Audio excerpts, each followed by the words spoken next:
In this video, we'll be discussing section 2.3 from chapter 2 of S1, and we'll be discussing other measures of location. So back in section 2.2, we did learn some of the measures of location. Okay, a measure of location is is a data point in your entire set of data. So let's say that if you have a set of data which is arranged in ascending order, in that case you could have certain data points selected depending upon the location of that data point. Okay, and in section 2.2 we learned about measures of central tendency, or in other words we try to find data points which represent the center of the data. Okay, so we try to find data points which represent the center of the data.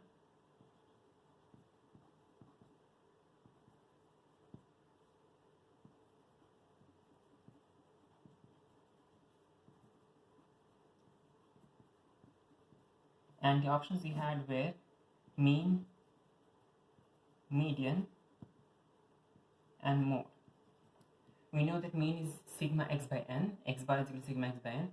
Mode is the value that repeats most often, and median is the middlemost value. Okay, so median is the middlemost value when you arrange the data in ascending order. Okay, when you arrange the data in ascending order, median is going to be the middlemost value. In other words, okay,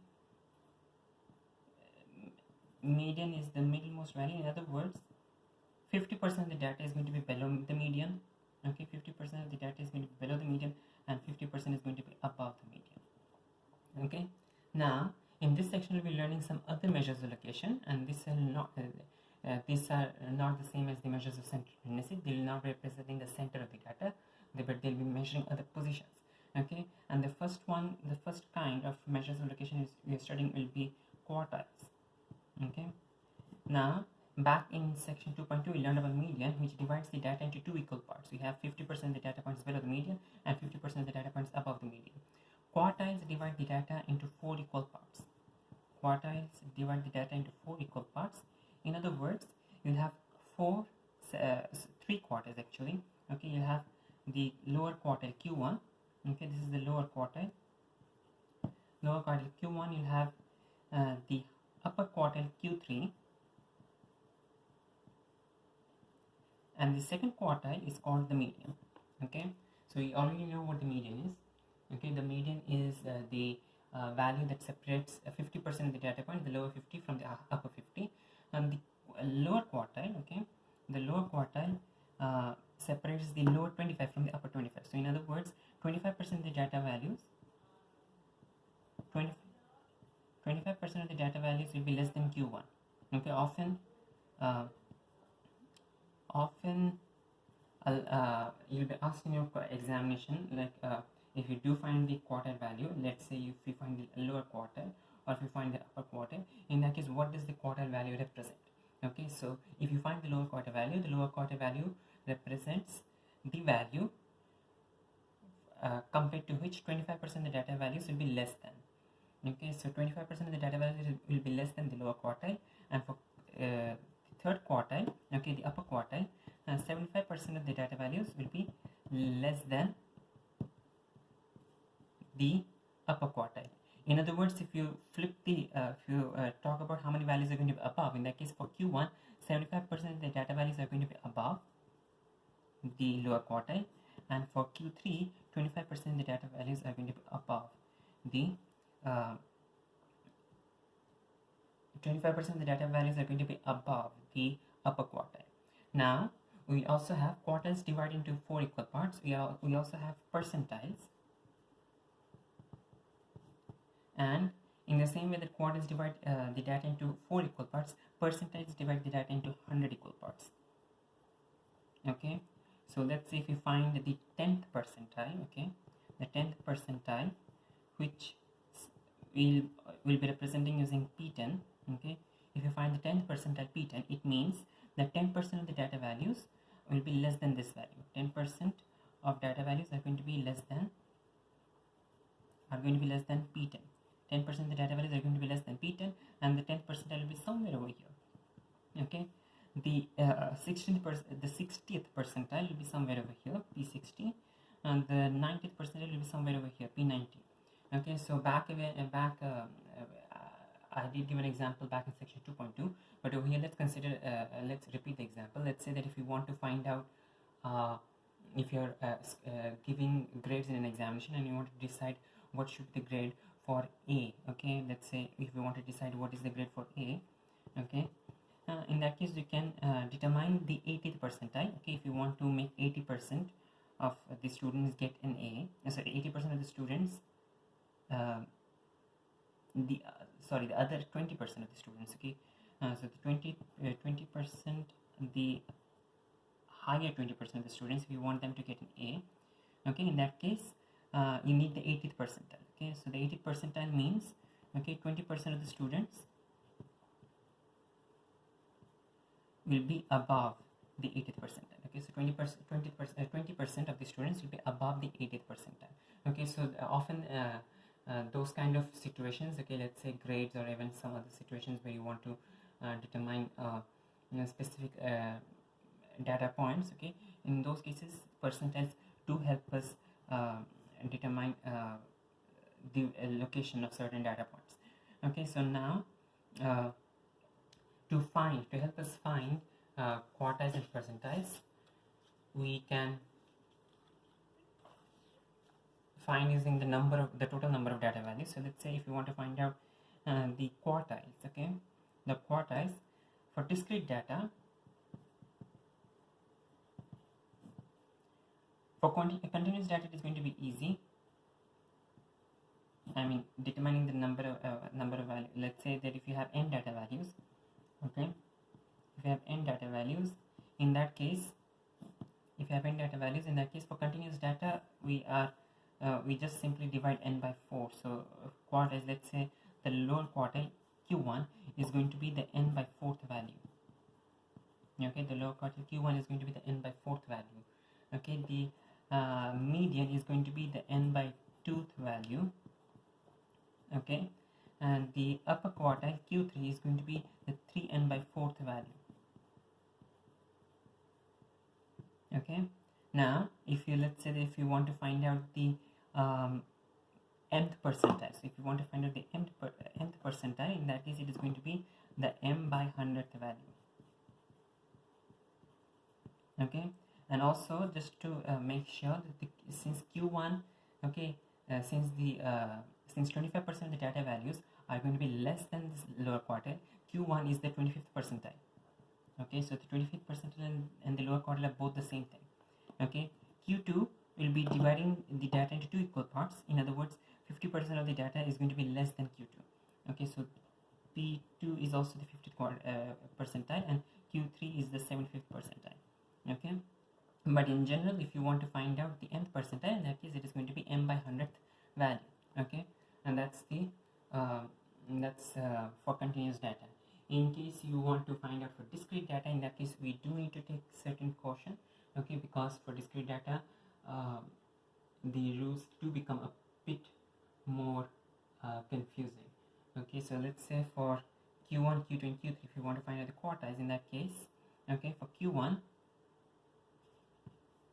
Q2, Q3 will be just even the different places might give you different advice about how to find the lower quartile, the upper quartile and the median. Over here we'll just follow what the textbook is saying. Okay, and the textbook says that, okay, for Q1 do the same thing n by 4, for Q2 do the same thing n by 2, for Q3 do the same thing 3n by 4. Okay, if this is the whole value, okay, if this is the whole value, in that case take this value and the next value and take the mean. Okay, so this value, let's say that this value is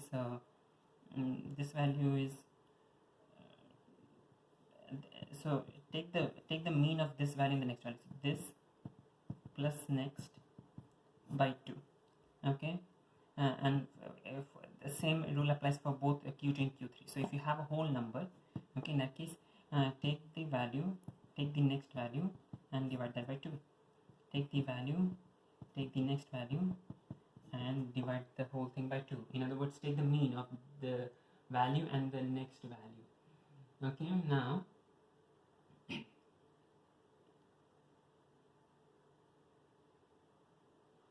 in case you do not have a whole value,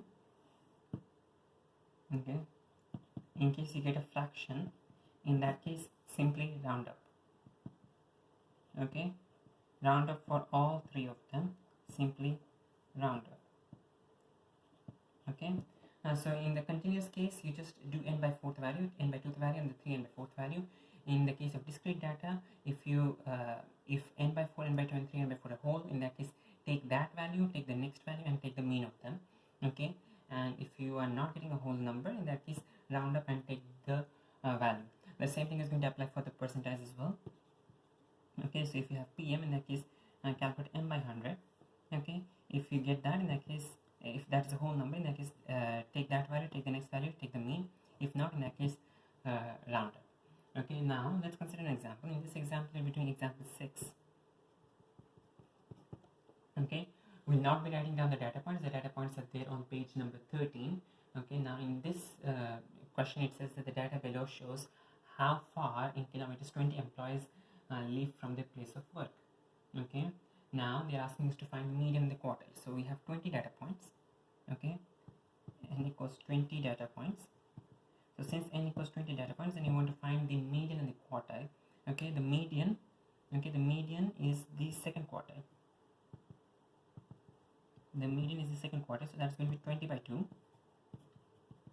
which is, let's do this calculation separately. So 20 by 2 is equal to 10.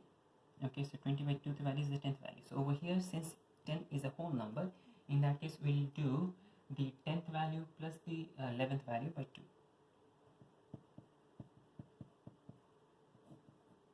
Okay, so notice that since over here n by 2 is a whole number, you're doing the 10th value plus the 11th value by 2. Okay, the 10th value is 7, the 11th value is 9, so therefore we get 7 plus 9 by 2, which is 8 kilometers. Okay, so notice that this 10 and 11 are not what we're taking the mean of. We are taking the mean of the 10th value, which is 9. Okay, the 11th value is the 10th value is 7, the 11th value is 9, and you're taking the mean of those two values and finding the answer 8 kilometers. Now for Q1, the lower percentile, the lower quartile, excuse me, the lower quartile, you'll be doing the same thing. You get 20 by 4 is equal to 5. Okay, so and this is the whole number again. So as a result, we'll be doing the 5th value plus the 6th value by 2. The 5th value plus the 6th value by 2. In this case, both of them are equal to 4. Therefore, this is going to be 4 plus 4 by 2, which is 4 kilometers. Okay, and for the third quartile, the upper quartile, okay, we'll be doing 3n by 4. So that is 3 into 20 by 4. Okay, which is 15. Okay, so therefore Q3 is going to be the 15th value plus the 16th value by 2. Okay, which is, in this case we have 12 and 13, so 12 plus 13 by 2, which is 12.5 kilometers. Okay, so again, if for discrete data, notice that the values given were discrete. Okay, they were all given in kilometers, and 20 specific data values were given to us. Okay, so since this is discrete, we'll be applying this particular scenario. Okay, here in each of these cases we got whole numbers. That's why we took that number, that data value, and the next data value, and took the mean of them. If they were not whole numbers, in that case we'd have rounded them up. Okay, we'd have rounded them up and taken the data point. Okay. Now one thing to be noted down, it is round up, it's not simply round. Okay, so if let's say if you find 3.25, 3.25 is going to round up to 4. Okay, if you get 3.7 8.75, that is also going to round up to 9. Okay, 12.25, that is also going to round up to 13. Okay, they are all getting rounded up. They're not getting simply rounded or rounded down, they're getting rounded up, all of them. Now in the case of continuous data, okay, let's consider an example for continuous data. We'll be simply calculating n by 4, n by 2, and 3n by 4. Okay, Now this part seems easy, but the thing is the actual calculation is going to involve interpolation. Okay, and that might be a new concept over here. Okay, let's consider the example on page 14. Okay, and in example 7 we have been given a particular frequency table, and it involves time and frequency. So we have time, we have the frequency, time is in minutes. Okay, so it is the time spent on the internet every evening by a group of students. So we have over here in minutes 30 to 31, 32 to 33, 34 to 36, and 37 to 39. Speaking frankly, this time values are really low in my opinion, but that's not what our question is concerned about. 2, 25, 30 and 13 students. Okay, now we are asked to find an estimate for the upper quartile and then estimate for the 10th percentile. Okay, so first we need to find out the total number of n. Okay, the total n. So n is equal to sigma f. Okay, sigma f. Okay, the total number of data points is going to be the total of all the frequencies. The total number of data points is going to be the total of all the frequencies. That is going to be sigma f, which is 2 plus 25 plus 30 plus 13.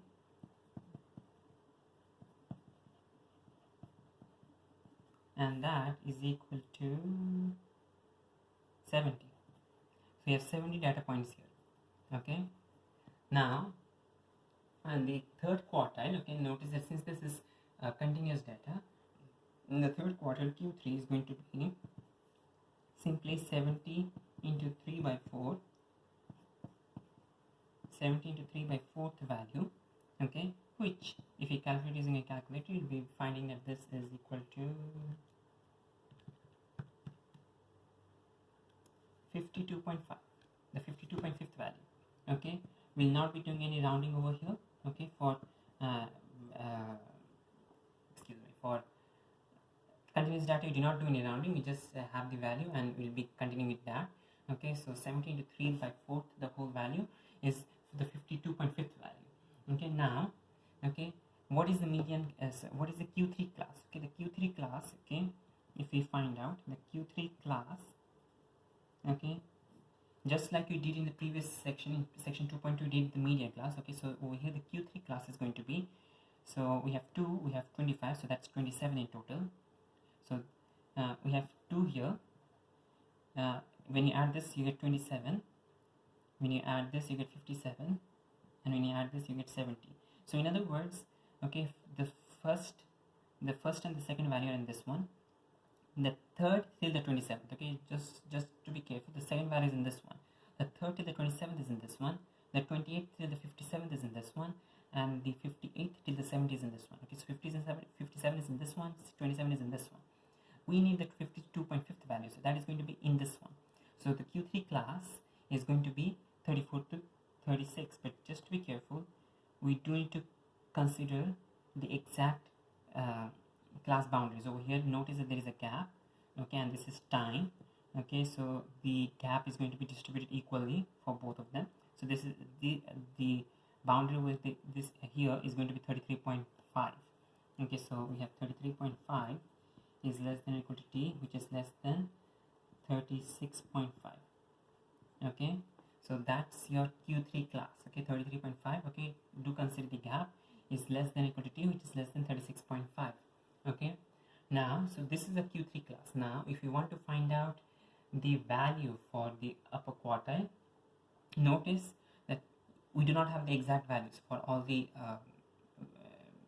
data points in this group. So we do not know whether it's 34.2, 34.6 or 34.7 or 35.2, how many 35.2s we have, how many 35.1s we have.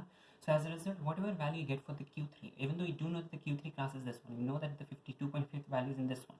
Okay, there's no doubt about that. Okay, we do know that the 52.5th value is in this one, but now if you want to find out the 52.5th value, all you can do is find an estimate. Okay, so you need to be careful that whatever you're doing till here it's fine, but now what you're going to do is going to be an estimate. Okay, so we are going to find the 52.5th value. Okay, and for that you'll be using interpolation. Okay, and by interpolation we mean that So let's say that we have 33.5. Okay, we have 33.5 as the lower class boundary. We have 36.5 as the upper class boundary. 33.5 is 36.5, and we want to find out the upper quartile. Okay, we know that the 36.5th value is the 57th value. We know that 36.5 is the 57th value. 33.5, we consider this to be the 27th value. Okay, so we know that 27 is at the end of this boundary. Okay, so 27 is in the previous class, but still then we consider that to be at the class boundary. Okay, for interpolation purposes, okay, we'll be considering 27 to be at the class boundary, 57 to be at the class boundary, 70 to be at the class boundary, 2 to be at the class boundary. So 27 is at 33.5, 57 is at 36.5. Okay, and over here we want to find out the 52.5th value. Okay, we know that the 27th value is 33.5. That is still an estimate. Okay, we do not know the 27th value exactly. Okay, the only thing we know about the 27th value is that 27th value lies in this class. Okay, the 57th value lies in this class, but over here for interpolation we are doing an estimation. We are assuming that 27th value is 33.5, 57th value is 36.5. We want to find out Q3, and that is going to be the 52.5th value. Okay, now notice that we will be using interpolation. In other words, we'll be just simply doing a ratio wise proportion based calculation. Okay, so Q3 minus 33.5 divided by the total is 36.5 minus 33.5 is equal to 52.5 minus 27 divided by 57 minus 27. Okay, so Q3 minus 33.5, that's on the numerator. 52.5 minus 27, that's on the numerator on the other side. 36.5 minus 33.5, that's on the denominator. 57 minus 27 is on the other denominator. Okay, now if you solve this to find the value of Q3, and you can use the calculator. I'll be just repeating, copying down the answer from the question from page 14, and Q3 is equal to 36.05. Okay, so notice that this is an estimate. We cannot say exactly that Q3 is this value because we do not know the exact values that are there in this particular class. Okay, so this is an estimate. Okay, now they're asking us to find in part B to find the 10th percentile. Okay, so for the 10th percentile also we'll be doing a very similar case. Okay, for 10th percentile, notice, okay, P10 is equal to 70. This was 70 by 4 into 3. We'll be doing m by 100. So in that case, excuse me, I did a mistake over here. M by 100 times n. M by 100 times n. Okay, we do need to multiply by n. Okay, so m by 100 times n. So over here the same thing we'll be doing. We need to find the 10th percentile. So that's going to be 10 by 100 times 70. Okay, 10 by 100 times 70. This value. Okay, simplify the expression in the bracket. You get this needs to be the 7th value. Okay, so the 10th percentile is going to be 10 by 100 times n. N is equal to 70. We found that already. Okay, and that is the 7th value. Okay, now on the 7th value, notice the 7th value is going to be in the second class. Okay, because it is from 2 to 27, it is in the second class. Okay, we are going to do a similar process of interpolation. Okay, and we are going to do the similar process of interpolation. So we have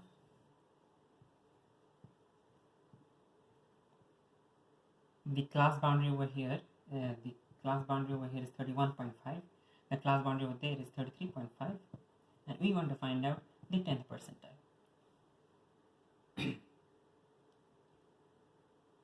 The class boundary 31.5, 33.5, and over here you have P10. The 31.5th value, the 31.5 is the second value, the 33.5 is the 27th value, and P10 is the 7th value. Okay, now construct the fraction, the proportion relationship. Okay, and we get P10 minus 31.5 divided by 33.5 minus 31.5 is equal to 7 minus 2 divided by 27 minus 2. Okay, and this you can solve to find that P10 is equal to 5 by 25, 1 by 5 times 2 by 5.4, 31.9. Okay, so again, what for in the case of discrete data, you need to follow this rule: do n by 4, n by 2, 3n by 4, and mn by 100. Okay, mn by 100, and then if you get a whole number, in that case take that value and the next value and take the mean. If it is not a whole number, in that case round it up, and that's your answer. Okay, in the case of continuous data, you do not need to do any rounding or mean. Okay, but you do need to do interpolation. Okay, so the Q3 class over here in this first case, you found out that the Q3 is equal to 3n by 4, which is 52.5th value. So the Q3 class is this one, and so that's the class over here. Notice that this is the class. Okay, but to find the specific value for Q3, we need to do interpolation. Okay, and this is what you got. Okay, the P10 is the 7th value. Therefore, the P10 class. Okay, the P10 class is going to be 31.5 is less than or equal to T, which is less than 33.5. Okay, so the class is going to be this is the exact class. Okay, P10 class. Okay, this is exact. P31.5 is less than or equal to T, which is less than 33.5. But when you do the interpolation, this is going to be an estimate. Okay, P10 is equal to 31.9. Okay, in a similar way, you can do this for the median, the first quartile, the 80th percentile, the 60th percentile. In all the cases, the class that you get is going to be exact. Okay, because there is no doubt that that is the class that will have the Q1 80th percentile, lower percentile values. Okay, or the median value. Okay, but the estimate, the interpolation is going to give you just an estimate for a specific value of that particular measure of location.